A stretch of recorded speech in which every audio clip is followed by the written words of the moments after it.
Your family also had a business. Would you learn from the family oil business, and then you started your own business? So what lessons did you learn there that you talk about now and you take with you? Yeah. So look, in my dad's business, who they started, they didn't grow up with a whole lot of in their families, right? And they didn't grow up with either my mom or dad grew up with, a mom and dad, right? So with a normal. So when my dad started the business with his brothers, it was service awaits your call, 24 hours a day. So that means you were always on duty, and I think that's transferable too, right? Customer service becomes a real big key, and it's a learned skill, and that's something that's very transferable in any area, whether it's in nonprofit work like this, or your own business, or government work. You said you guys built it into a lot more, though. Yeah, it was a successful business in the area, and do you think it was because you had the roots here? And yeah, so I mean, we're small business. We're small business, and we're just like anybody else on a small business. Certainly, that has had a lot to do with what I've done as a mayor or governor. And I would say, look, we were successful. We didn't. We're not like a Bill Gates story, or even close to that, right? We're a family that owns a business that works it every day and raises their family, and then provides some jobs to the, as a result of that. And then you meet in the businesses we were in, whether it was in a customer basis on an oil company, it's thousands of people that you meet over a period of time, and giving back is a big deal.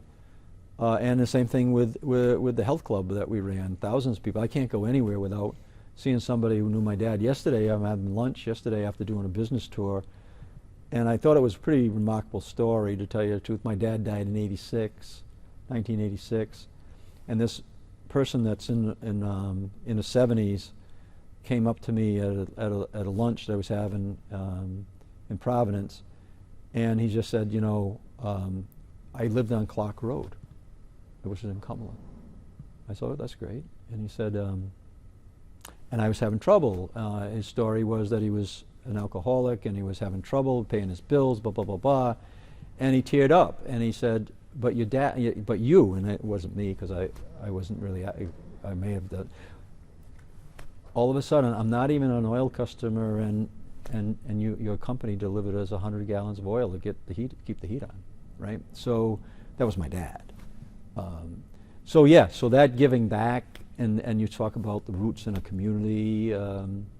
It's a lot of it started right in this club. And as you said, you ran your own health club. How'd that go? And was that a good experience for you?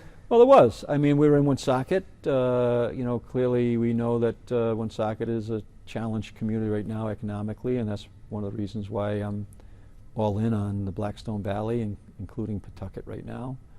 But it was a great experience. I mean, it was an area that I was interested in, which had to do with health and fitness. We're very similar to what I grew up in here, right?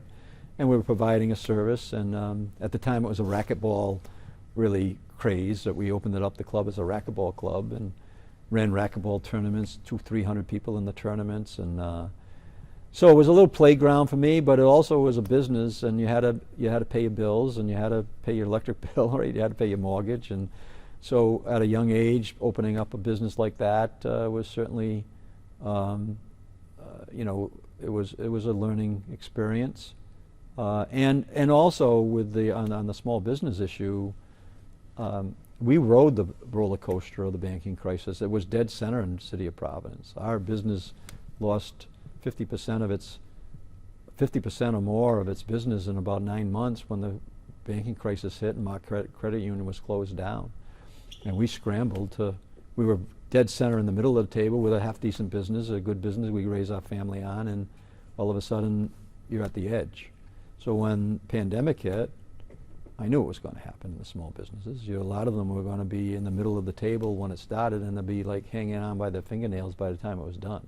So that experience there is very transferable to the work we're doing right now. And then just tell me how you got involved in politics, decided to start running, right? You're on the town council first, and then before becoming mayor, what led you in that direction, and why'd you want to do it? It was a request from a sitting mayor that he asked me to run for town council. And so I felt as though I could. It was somebody that I had actually worked with and grew up here at the Boys and Girls Club now. So yeah, that I had a life well before politics, right?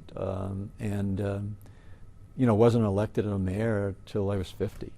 So a lot of people kind of get it, you know, they're ending their career in politics at the time that I began it, right? But it was people who had you know, faith in me, and they asked me to get involved, to support the efforts that they were trying to make at the time. Mayor Alger was the mayor, and he asked me to get involved, and I did. And at one point, because there was an economic downturn right around that time, I talked about the banking crisis, right in that time frame, where I actually took a step off from a 2-year term, and didn't think I would have maybe ever come back, but because I had to take care of some business issues for the family, right? But anyways, another friend of mine decided to run for mayor and asked me to get involved with the council, and I did, and then recognized that I certainly had a skill for it, and helped out in many ways, solved a teacher contract from the council seat, and made sure that our library was expanded in a way that it was not expanding, and we couldn't really figure it out, but we were able to bring people together, figure it out. Had a big financial problem in the town, and saw that I had the ability to kind of step in, and our business was doing okay at that time, and stepped in and was elected as mayor. So I'll fast forward all the way to now. Yeah. What do you think, like, so when, you know, looking back, as you said, starting at age 50, and now you're the governor, but running for your first full term, do you ever step back and look at that and say, I come a long way from here, or did you ever think your political journey would ever go this far? No, I don't think you predict those things. You just do the best you can at every juncture.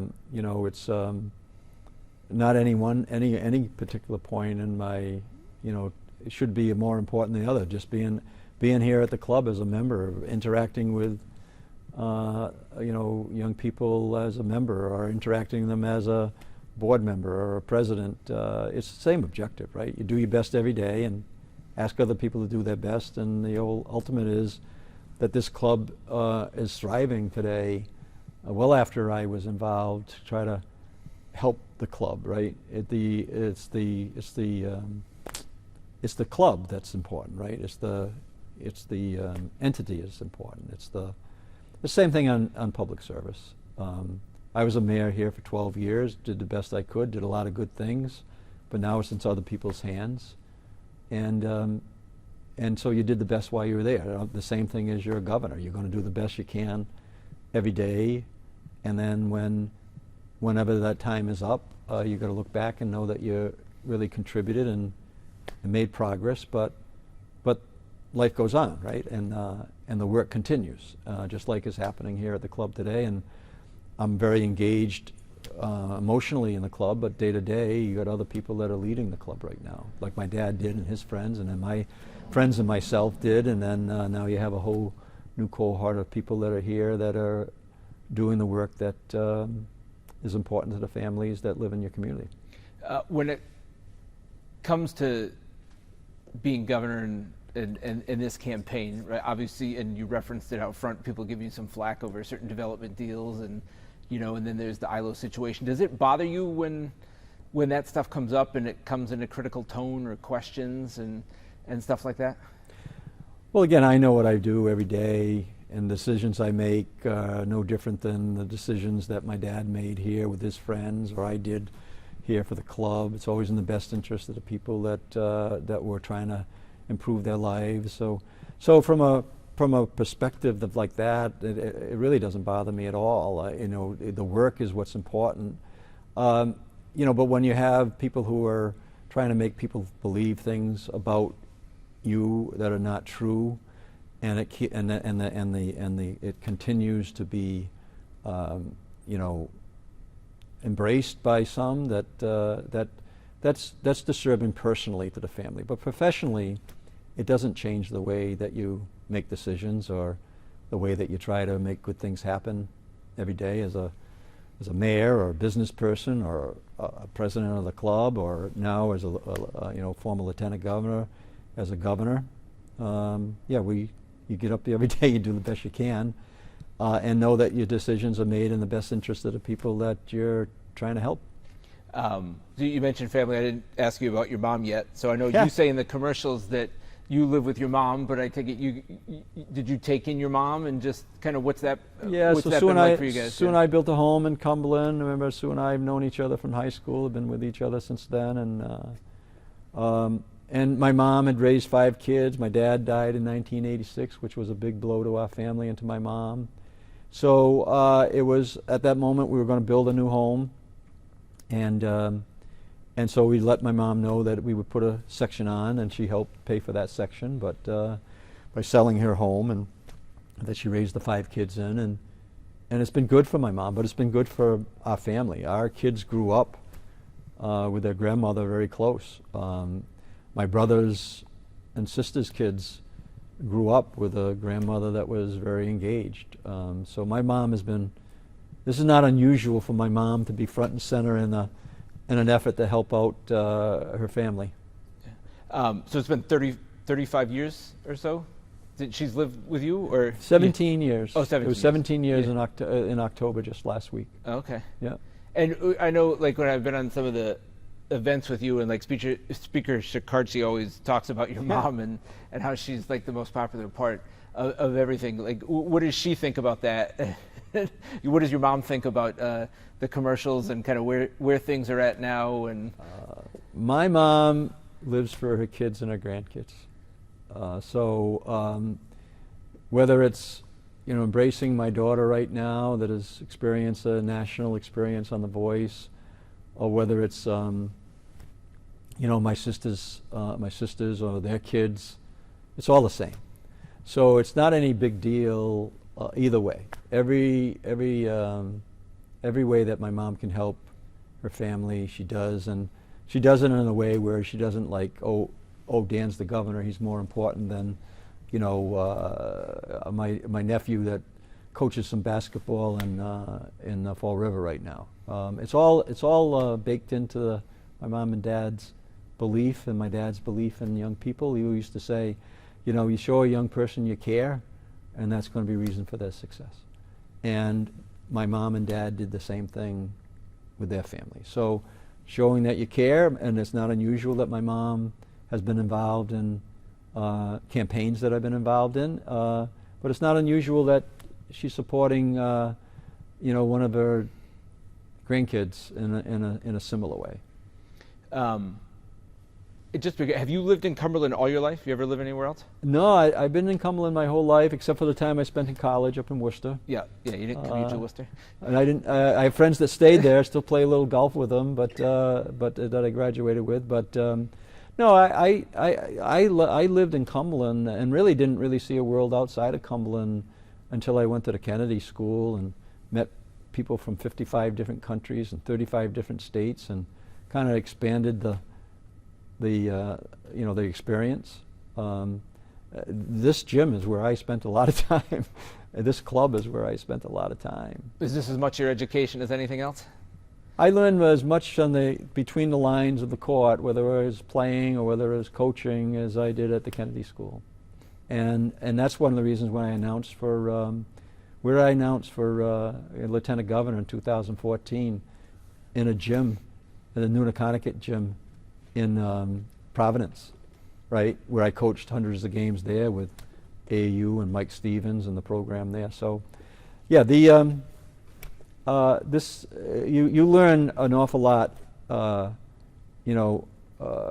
in the game of basketball, and I think I've explained that in terms of the share the ball, contest every shot, right, and go for every loose ball and rebound, and teams that work like that are better for it, right? I mean, I said it in my inauguration speech a lot. You don't take experiences like this and just leave them on the sideline, right?